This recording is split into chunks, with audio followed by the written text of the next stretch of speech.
السلام عليكم ورحمة الله وبركاته. حياكم الله وبياكم أيها المشايخ الفضلاء الكرماء. أسأل الله تعالى أن يتقبل منا ومنكم صالح الأعمال والطاعات، اللهم آمين يا رب. بعد ما تم تفعيل أو تسجيل الحساب في منصة إدراك، سنتعرف في هذا الفيديو القصير كيف نأخذ الدورات أو كيف ننضم إلى الدورات ونحصل على الشهادة في منصة الإدراك. إما تدخل البرنامج الذي نحن حملنا في الجوال من عبر المتجر، أو باستخدام جوجل كروم. فهذا عن طريق جوجل كروم، نكتب فيه منصة إدراك، تفتح هذه الصفحة، وهنا تحت تشوفون سجل الدخول لحسابي، نضغط عليه فتفتح أمامنا هذه الصفحة. تمام، سأوريكم أولا أخرج من حسابي.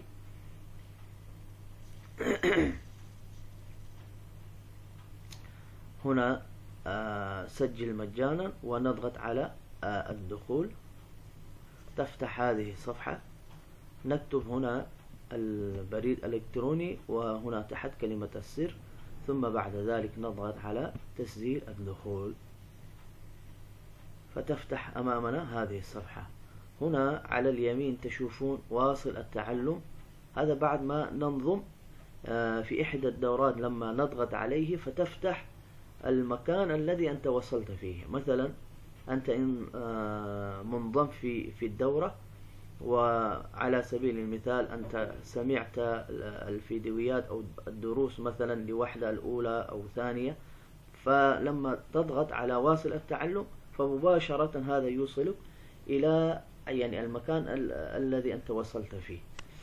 طيب، وعلى سبيل المثال الحين أنا أضغط على واصل التعلم، شو يفتح عندي؟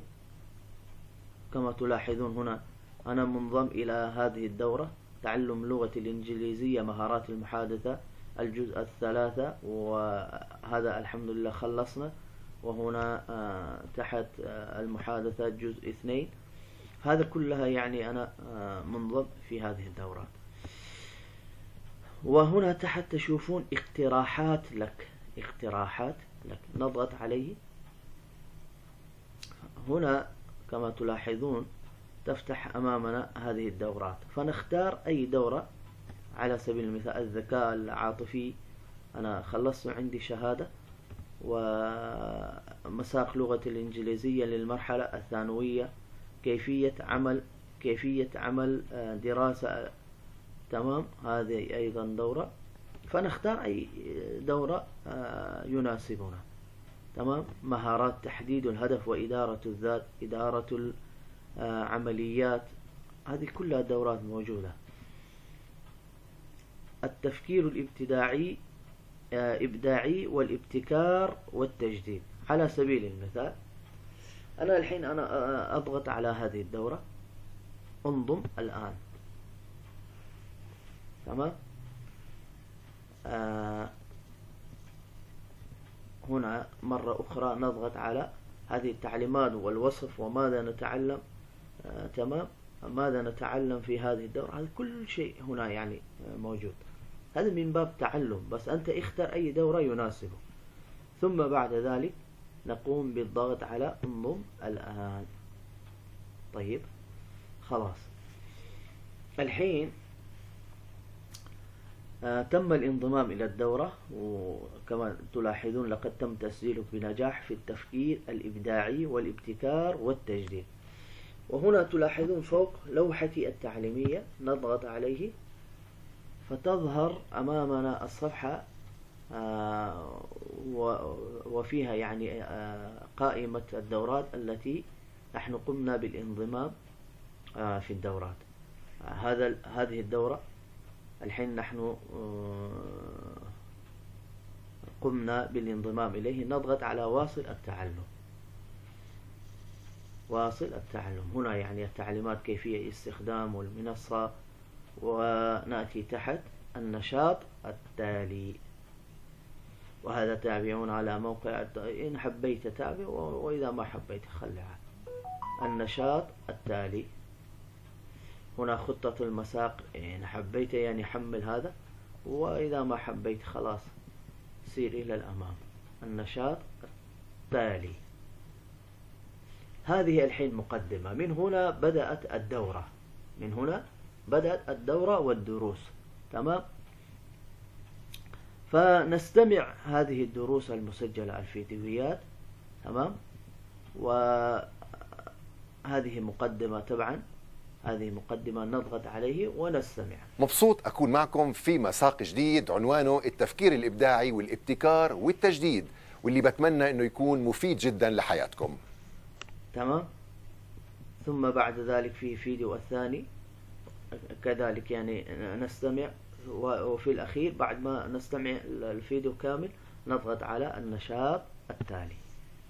طيب، هذا تعريف الإبداع والابتكار والتجديد والتفريق. تمام.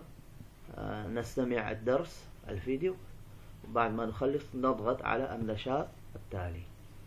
أين أنت من الإبداع، يعني أيضا درس جديد.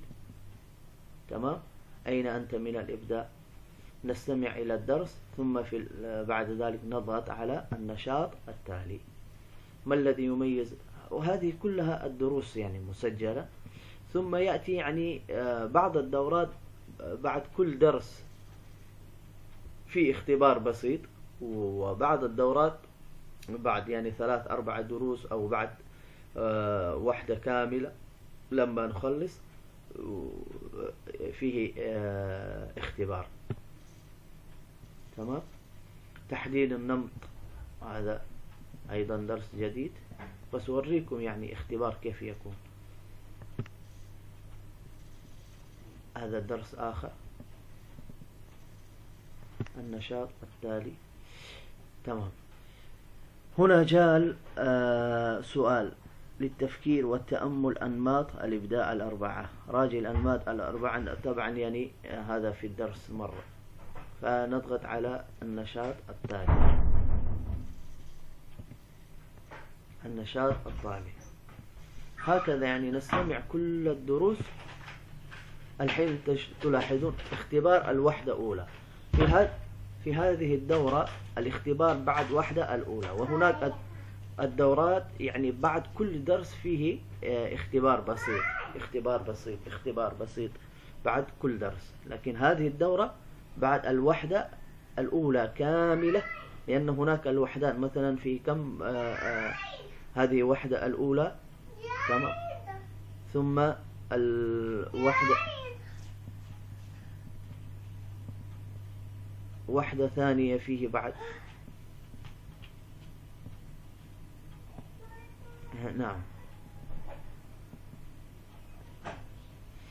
تلاحظون هنا الوحدة الثالثة نعم، دقيقة. نعم، هذه شوف، الوحدة الثانية، الوحدة الثالثة، الوحدة الرابعة، يعني الوحدات كل وحدة فيها الدروس، وفي الأخير شهادة المساق. فهنا الاختبار، ابدأ الاختبار، نضغط على الاختبار، وتلاحظون هنا الأسئلة صح أم خطأ بس فقط. السؤال الأول مثلا: نحتاج للإبداع والابتكار والتجديد في توليد يعني هذه الأجوبة، ويعني خيارات، فيه خيارات، يعني نحتاج للإبداع والابتكار والتجديد في ماذا؟ توليد الأفكار لجميع جوانب الحياة، أو حل المشاكل إبداعيا، أو جعل الحياة أكثر تشويقا. في ماذا يعني نحن نحتاج هذا؟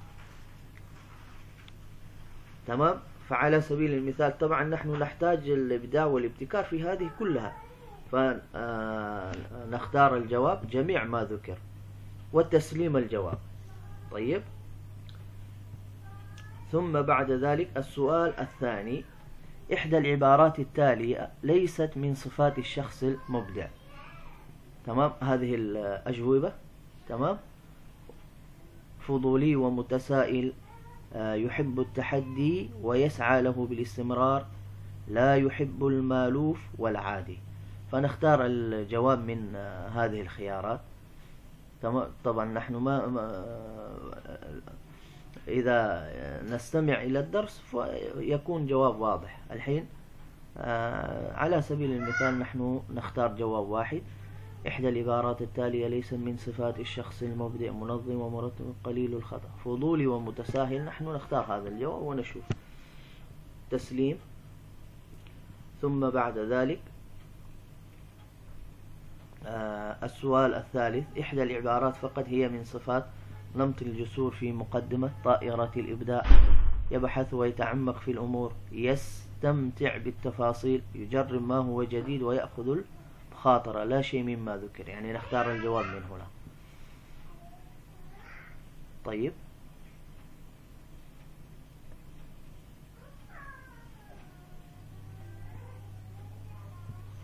فهكذا يعني تسليم. ثم بعد ذلك السؤال الرابع: أي من النقاط التالية ليست من خطوات خلق البيئة الإبداعية؟ العمل بتركيز غير متقطع، تحضير كل ما يلزم للعمل مسبقا لتفادي الأكل الصحي، وممارسة قراءة القصص الخيالية.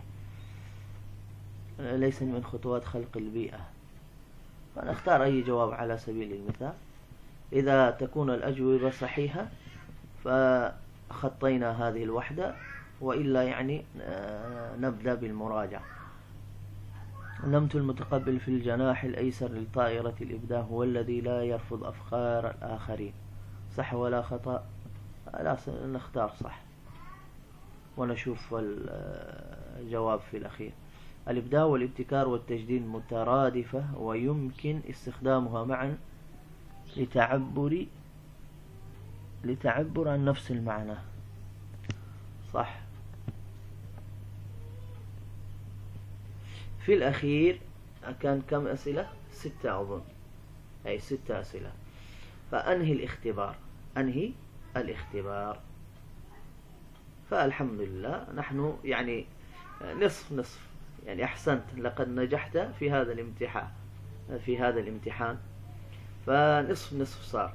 ثم بعد ذلك مشايخ، وهكذا يعني كل وحدة نستمع، ويمكنك يعني إعادة الاختبار لتحسين الدرجة في مجال موجود. طبعا هذا كان جواب خطأ، وهذا جواب كان خطأ، وفي الأخير هذا كان جواب الخطأ. فيمكنك يعني تحسين الدرجة على راحتك. ثم بعد ذلك بنفس الطريقة النشاط التالي، وهكذا إلى أن نصل إلى آخر الوحدة وآخر الدرس. ثم بعد ذلك نقوم بالاختبار النهائي، ثم بعد ذلك يمكننا تحميل الشهادة. وهكذا. جزاكم الله خير. فأي استفسار أو أي شيء آخر حاضرين بإذن الله. جزاكم الله خير. بارك الله فيكم. سامحوني على طوال هذا الفيديو.